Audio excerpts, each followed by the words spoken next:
Hello everyone, welcome back to our channel Morigaon English Academy. Myself Kukishmita, and today on 19th of June I am going to start science for class 8.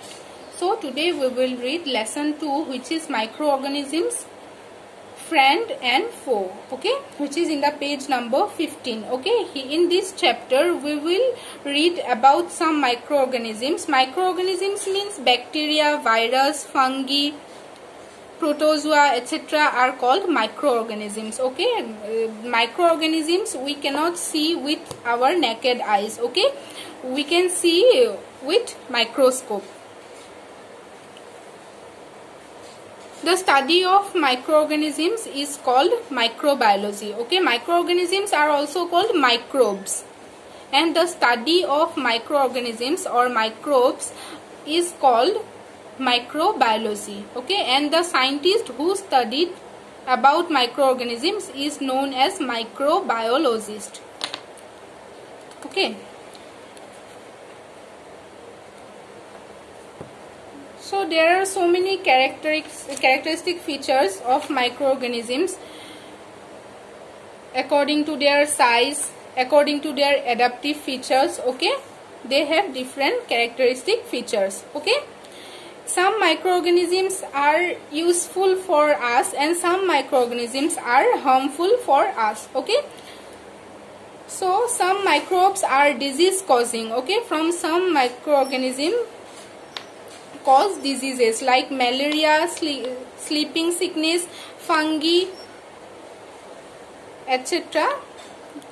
caused by protozoa. Okay, and protozoa is a microorganism. So these microorganisms are harmful for us, and some microorganisms are useful for us because some microorganisms are used at our home and industries for food. Some microorganisms used for food digestion, then maintenance of atmospheric balance, and some microorganisms are used in agricultural field and in science laboratory. Some microorganisms are used in science laboratories. Okay, then classification of microorganisms. Microorganisms are grouped into 5 major categories, which are bacteria, fungi, protozoa, algae, viruses. Okay, so mainly we will read about these microorganisms, means bacteria, fungi, protozoa, algae and virus. We will read about these microorganisms in this chapter. Okay, so some bacteria are harmful for us and some bacteria are useful for us. Okay, nitrogen fixation. Nitrogen is an important component of the living organisms. However, we are unable to use free atmospheric nitrogen directly. Bacteria play a vital role in conversion of atmospheric nitrogen in usable forms like nitrates. Okay, so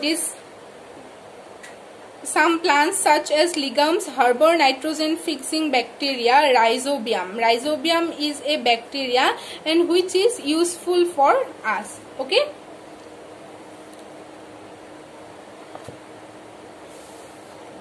so what benefit we got from some bacteria? The benefits are decomposition of dead organisms, production of medicines, fermentation, role of bacteria in card formation. Okay, now see harmful bacteria.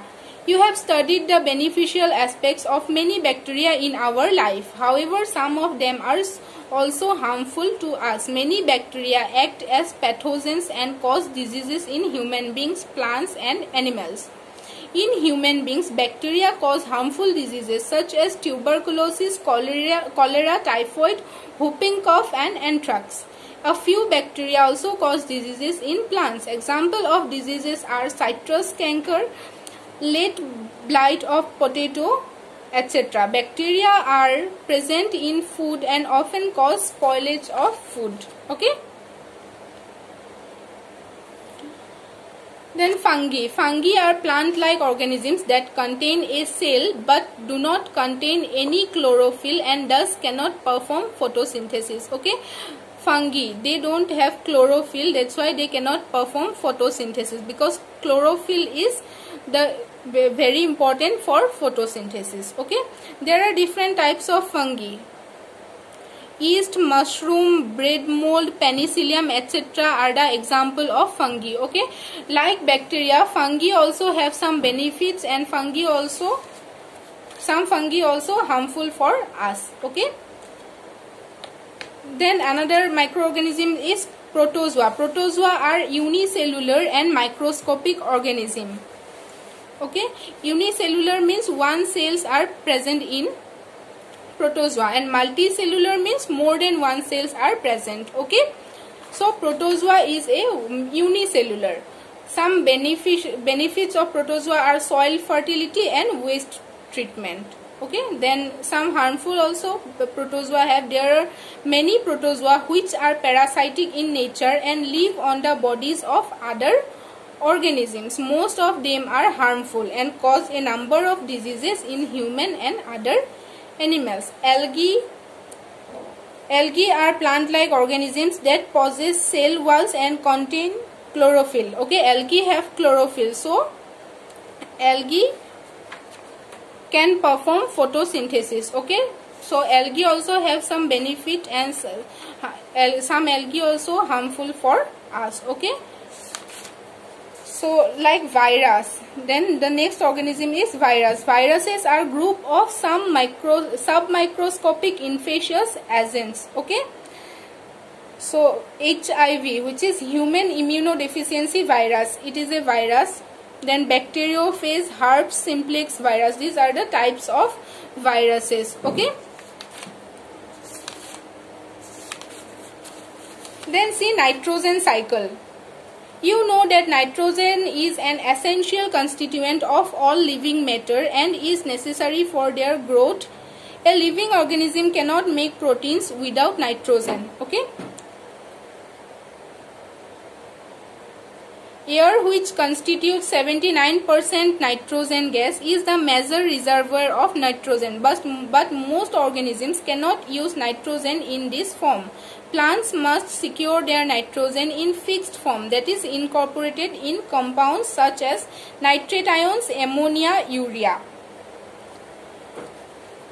So nitrogen cycle, you read the topic nitrogen cycle properly, and in page number 27 there is a diagram of nitrogen cycle.